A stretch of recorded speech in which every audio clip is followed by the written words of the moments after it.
อ๋อเห็นอยู่บ่นี่ตายอยู่หยาบอ๋อพี่น้องเบิ่งดูนี่บริกะได้เกี่ยมยังไว้เลยนี่ของธรรมศาสตร์ล้วนๆสิสลาวให้มันออกขี้ควายออกไปเบิดเอาเลือกบ่เบิดดอกกราบทักทายสบายดียินดีต้อนรับเข้าสู่ช่องบ่าวสำรองบ้านป่าเนาะพี่น้องมื้อนี้บ่าวสำรองสิพาไปไต่ยุกีและสิมีวิธีเอาแบบง่ายๆสิบ่ได้เอาแบบมือเขี่ยจับทีละโตบ่ฮู้ว่าสิเป็นวิธีใดให้พี่น้องไปหลุดนะกันไปเยอะๆอยู่อ๋อตุ๊ก็มากับพ่อเพิ่นเอาสิบ่ได้เก็บสิยุบเส้นนี้เลยแล้วก็สิไปล้าง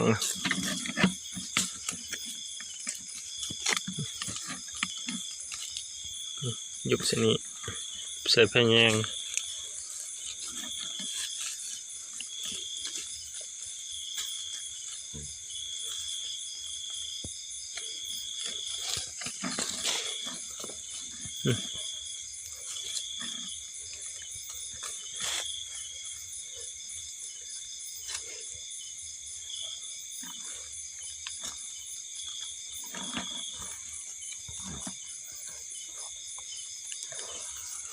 ลายเลยเนาะข้าพอขี้ควายแห้งสิลายเหรอวะ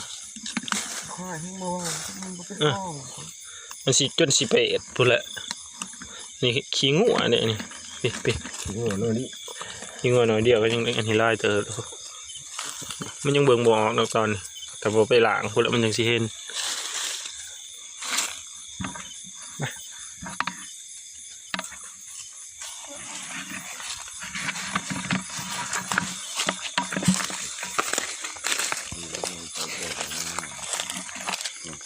กล้องหน่อยจะชมนิดหน่อยปอดนี่บดได้ส้มหน่อยนี่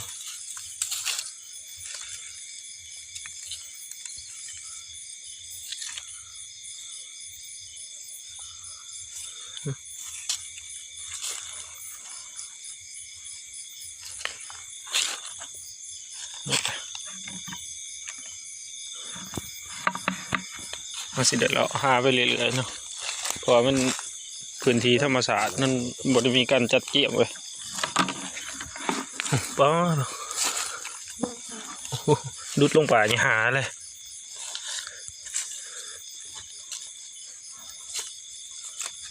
เราเห็นกล้อง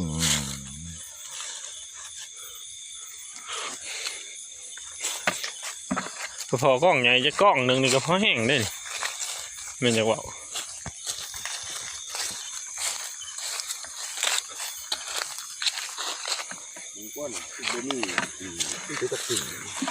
ป๊อดนี่ป๊อพี่น้องจุกจีโผล่จุกจีนี่ป๊อดจ้ะตายลีลอนี่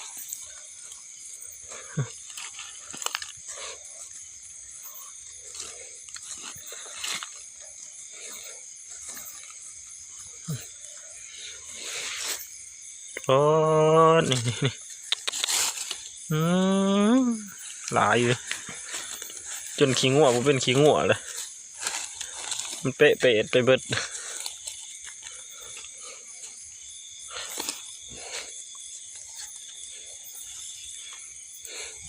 นี่กล้องหน่อยนี่ก็ขนาดด้วยนี่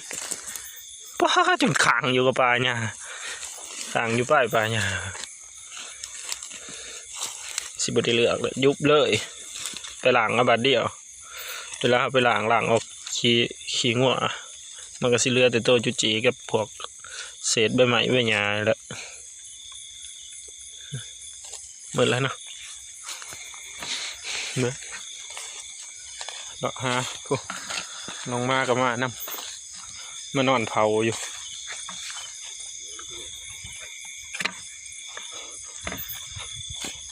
มาหมดกลุ่มเลย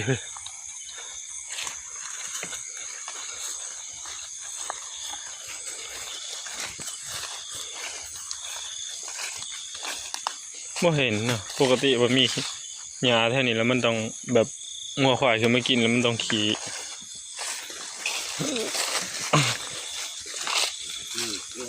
ใช่ปอเดี๋ยวปอพี่น้องจนขี่ควายติ่งนี่ปอพี่ลึกว่าลายนี่จะว่าจุกีเลยรอนี่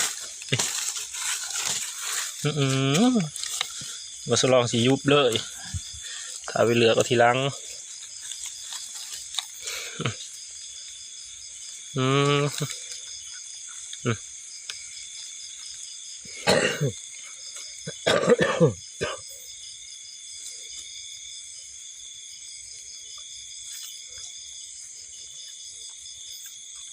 พี่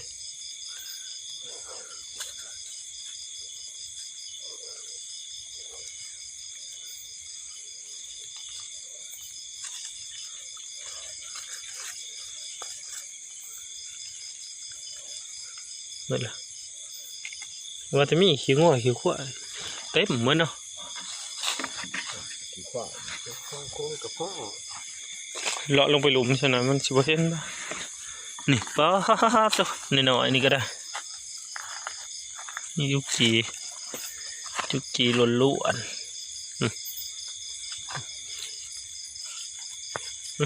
มาละใช่น้อยๆก็ยังมีหน่อยก็ผสมหน่อยนี่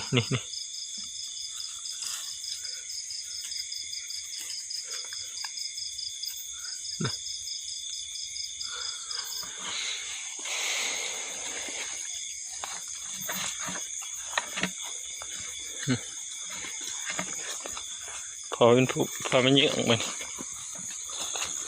เยื่องก็บริใกล้ดอกจากออกมาจากเพื่อนนี่แหละลุมเพื่อน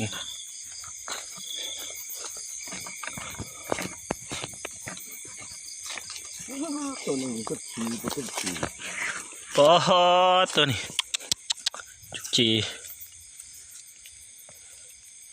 จุกจีนี่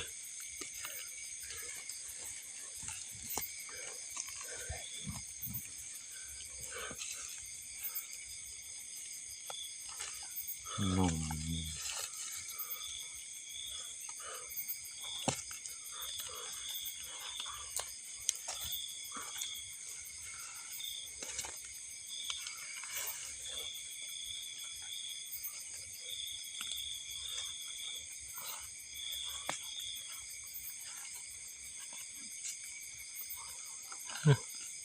ดูดลงไว้ขนาดมันเป็นหูแห้งมันดูหูมันก็คิดมันก็ทันจะเป็นหูมันนี่พออีกแล้วพี่น้องปอตัวนี่เห็ดตายอยู่หยามอยู่นี่ พูดเรื่องนั้นของเรา โอ้โหปุ่นได้นะควายนึงยุบเลย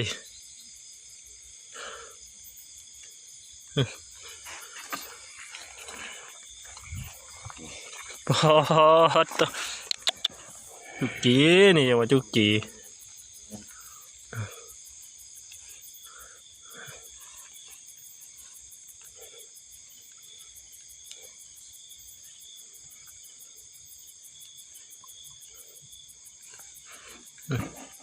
ทันจะเป็นหู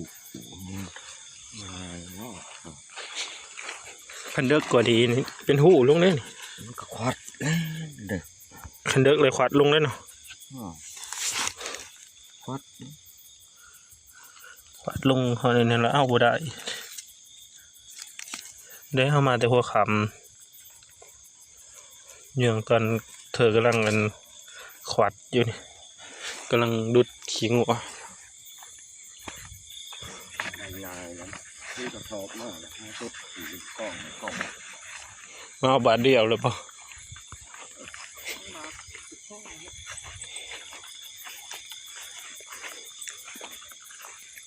กบเขียดกระหองจะเล่งย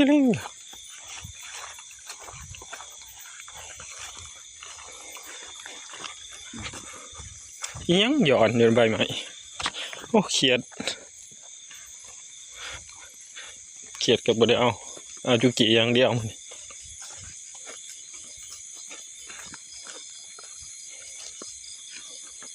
ก็ต้องได้ยางเลาะฮะเพราะว่ามัน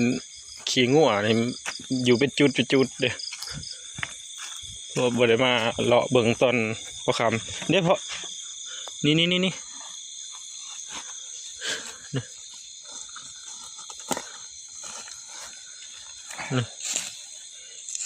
ปะฮะตัวตายอยู่ยุบ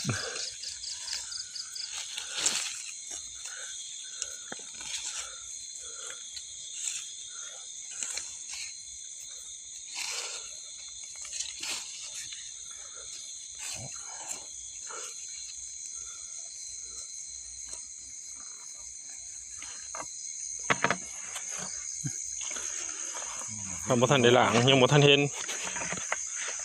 พอเอาแบบนี้พอเพิ่นว่าสิเอาง่ายเฮาบ่เสียเวลาไปเก็บมันเฮาสิยุบแล้วไปล้างทีเดียวเลย มันมีขี้ ปอตัวนี้มีตัวยุกีนี่พี่น้องเบิ่งดูนี่โอ้เห็นอยู่บ่นี่โอ้ตายอยู่หยาบยุบเลยก็ว่านักก็จังล้างบ่เดียวน้ำอยู่ห้องก็มีติ อืม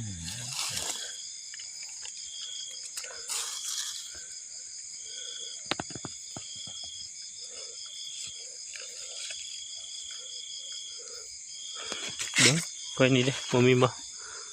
มีอยู่บ่หลายตัวนี้หลายก็ยุบตึงใส่กัน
ว่าสิเมื่อแล้วพี่น้องแต่ยังพออยู่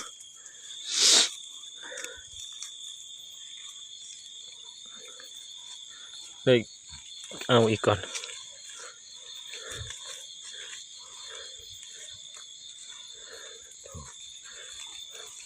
แต่ว่ามี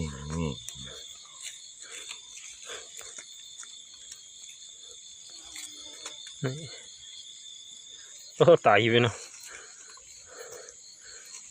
ที่แต่บ่สูนเป็นแห้งยิ้วลงดูดลงดินไว้ก็เดา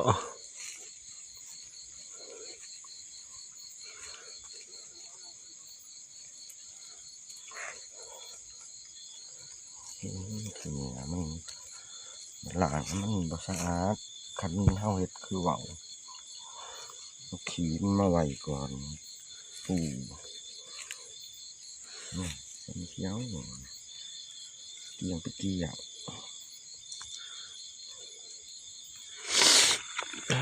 มาเบิ่งอีกควายหนึ่ง2ควายสุดท้ายนี่พอตัวพี่น้องเบิ่งดูนี่ขนาดบ่ทันได้ต้องได้สู้นี่มีแต่โตยุกีเลยเต็มมาหยะอยู่แม่นนี่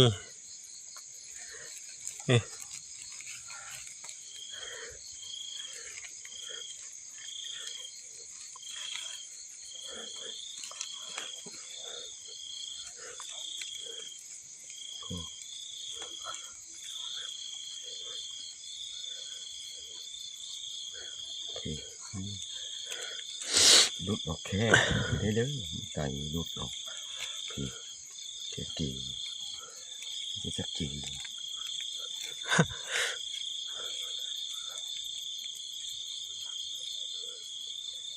กีข้างนั้น ลุดลงไว้คันนะโอ้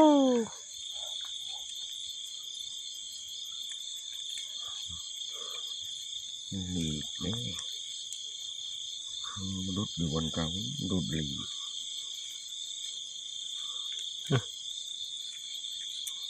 โอ้ ข่อยพ้นตกแค่นอนแห้งบ่แข้งเลยนี่เนาะแห้งอ่อน ตกหนึ่งมันก็เช่ามาก มันตายทำอะไรเนาะคือสิเพราะว่ามีเลือดแต่ลูกมันนี่มึงมันไข่นี่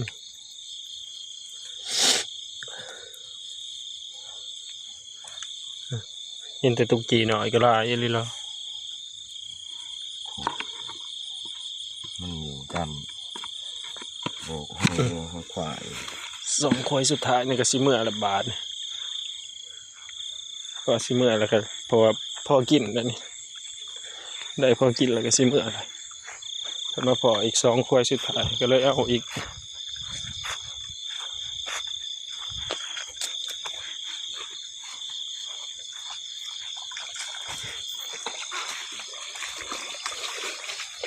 หลังจากมาหอดเฮือนเขาก็สิได้มาคัดเลือกเอาอีกเทื่อนึงนี่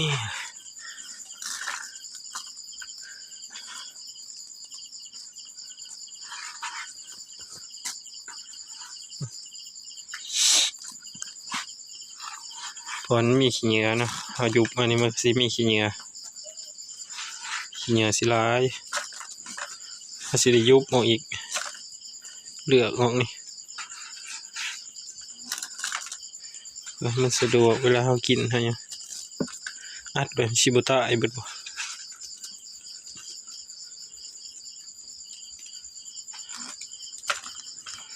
ตายหมดถือว่าได้พอกินอยู่พี่น้องยังร้ายเติบอยู่ตัวที่บ่ทันเหลือตัวที่เหลือก็ยังมีขี้เหงื่ออยู่คือเก่านะเหลือกบ่เบิดดอก